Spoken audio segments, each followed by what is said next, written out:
தெய்வத்தின் குரல் 2ஆம் பாகம். ஜாதி முறை. குணப்படி தொழில் தேர்வு நடைமுறையில் இல்லை. சரி, வேதமும் கிருஷ்ண பரமாத்மாவும் ஜாதி தர்மத்தை சொன்னால் சொல்லிவிட்டு போகட்டும். அதை நாங்கள் ஏற்றுக்கொள்ளவில்லை. அது பக்ஷபாதமாகத்தான் இருக்கிறது. அவரவர் குணப்படி மனோபாவப்படி தொழிலை தேர்ந்தெடுத்து நடத்துவதற்கு தான் வசதி செய்து தர வேண்டுமே தவிர ஜாதிப்படி செய்ய வேண்டும் என்று வைக்கக்கூடாது. இந்த வித்தியாசத்தை தொலைத்து விட வேண்டும் என்று சொல்லலாம்.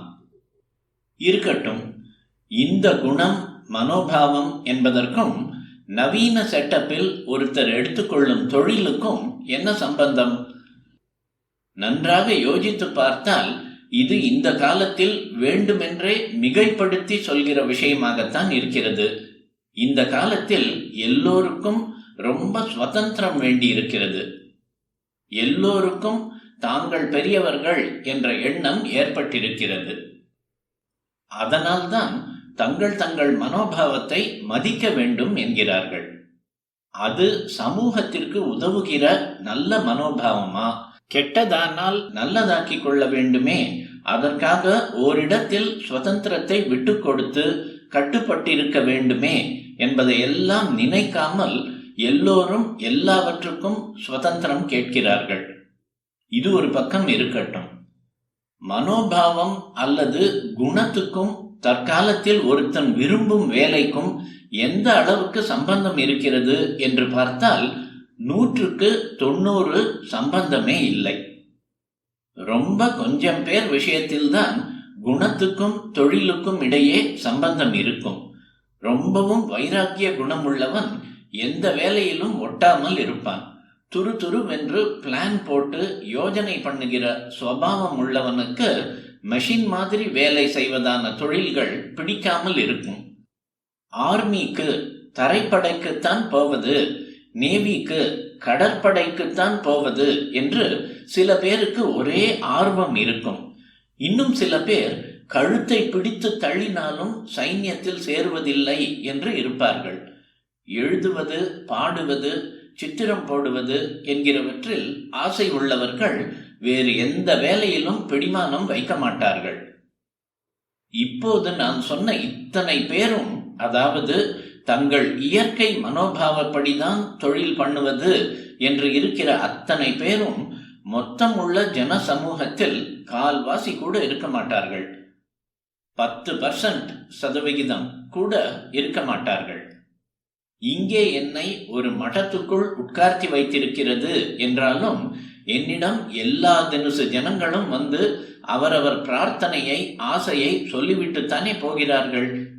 இதிலிருந்து எனக்கு தெரிவது விசேஷமாக ஒருத்தனும் தொழிலை குணத்தோடு சம்பந்தப்படுத்தவில்லை என்பதுதான். ஒரு அப்பாக்காரர் வருகிறார். பையனுக்கு என்ஜினியர் காலேஜிலும் மனு போட்டிருக்கிறது, பிகாமும் போட்டிருக்கிறது. என்ஜினியரிங் கிடைக்காவிட்டால் பிகாம் சேர்த்தாக வேண்டும். என்ஜினியரிங்கே கிடைத்துவிட்டால் ஸ்லாகியம், அனுகிரகம் பண்ண வேண்டும் என்கிறார். பிகாம் படித்தால் படிக்கிற ஆடிட் வேலைக்கும் என்ஜினியரிங் படித்து சர்வே கிர்வே பண்ணுவதற்கும் கொஞ்சமாவது சம்பந்தம் இருக்கிறதோ? ஆனால் இந்த பையன் இந்த 2க்கும் தயாராக இருக்கிறான். இன்னொரு பையன் வருகிறான். இன்டர்மீடியட் ரொம்ப ஹையாக பாஸ் பண்ணிவிட்டேன், மெடிக்கல் காலேஜில் சேரலாமா, எம்ஏ படித்துவிட்டு IAS எழுதலாமா என்று தெரியவில்லை என்கிறான். வைத்திய தொழிலுக்கும் கலெக்டர் வேலைக்கும் என்ன சம்பந்தம்? குணத்தை வைத்து தொழில் என்றால் மெடிக்கல் காலேஜுக்கு போகிறவன் எப்படி எம்ஏயை பற்றி நினைப்பான்? ஒருத்தர் வக்கீலாக இருக்கிறார் அல்லது இண்டஸ்ட்ரி, தொழிற்சாலை வைத்திருக்கிறார். அப்புறம் ஏதோ ஒரு கட்சியில் சேர்ந்து மந்திரியாகி விடுகிறார். மந்திரியாகி இருக்கிறவர்களில் வக்கீலாக இருந்தவர், அதிகாரியாக இருந்தவர், ப்ரொஃபஸராக இருந்தவர், டாக்டராக இருந்தவர் என்று பல தொழில்களில் இருந்தவர்களை பார்க்கிறோம். மந்திரி தொழிலுக்கு எந்த குணங்கள் இருக்க வேண்டுமோ அது எப்படி இந்த தொழில்களுக்கும் வேண்டும் என்று சொல்ல முடியும்? இப்படி பெரிய லெவலில் தான் என்று இல்லை. சினிமா கொட்டகையில் டிக்கெட் கொடுத்து கொண்டிருந்தேன். இப்போது மிலிட்டரியில் சேர்ந்திருக்கிறேன், ஆசீர்வாதம் வேண்டும் என்று ஒருத்தன் வருகிறான். ஹோட்டல் சர்வராக இருந்து பெட்டிக்கடை வைத்திருக்கிறேன் என்று இன்னொருத்தன் வருகிறான். இந்த 2 தினசான வேலைகளுக்கு என்ன சம்பந்தம்? இன்னொன்று கூட சொல்லலாம். இப்போது ராஜாங்கமும் அபேதவாதத்தை, சோசியலிசத்தை முக்கியமாக சொல்வதாகத்தான் ஆகிவிட்டது.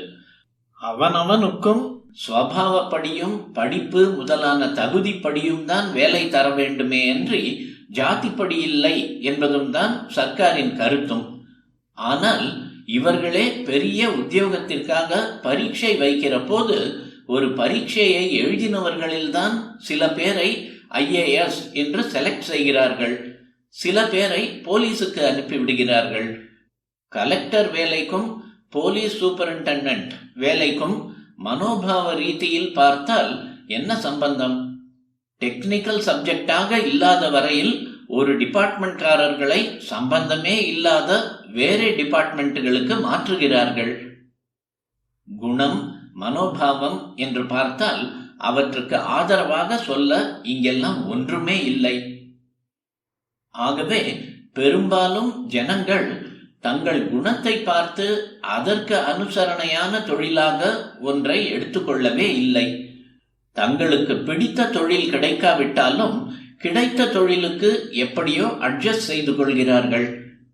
பொதுவாக எதிலே ஜாஸ்தி பணம் கிடைக்குமோ, அசௌகரியம் குறைவோ அந்த தொழிலுக்குத்தான் எல்லோரும் ஆசைப்பட்டு போட்டி போடுகிறார்களே ஒழிய குணம், மனோபாவம், அது இது என்பதெல்லாம் அநேகமாக புரளிதான். ஜாஸ்தி வருமானமும் குறைச்சல் சிரமமும் உள்ள தொழிலுக்கு போவேன் என்பதே ஸ்வதர்மம் என்றால் பரிகாசத்துக்கு இடமல்லவா? குணத்தை கொண்டு காரியத்தை தேர்ந்தெடுத்துக் கொள்வது என்று நவீனர்கள் சொல்வது வெற்று சவுடாலாகத்தான் நிற்கிறது. நம்முடைய பூர்வீகர்கள் கச்சிதம் பண்ணி கொடுத்திருக்கும் ஏற்பாட்டிலோ காரியமே ஒருத்தனுக்கு இயற்கையாகவும் பாரம்பரியமாகவும் உண்டான குணத்தை அவனுடைய ஆத்மாபிவிருத்திக்கும் வெளி லோகத்தின் க்ஷேமத்திற்கும் ஏற்றபடி ஒரு ஒழுங்கில் ரூபப்படுத்திற்று.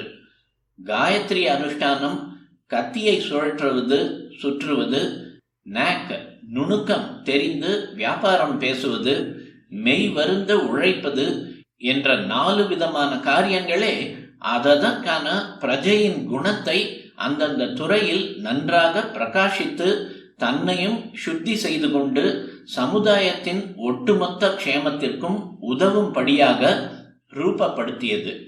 காயத்ரி அனுஷ்டானக்காரனும் எப்படி மெய்யை வருத்தி கொண்டான் என்று அப்புறம் சொல்கிறேன்.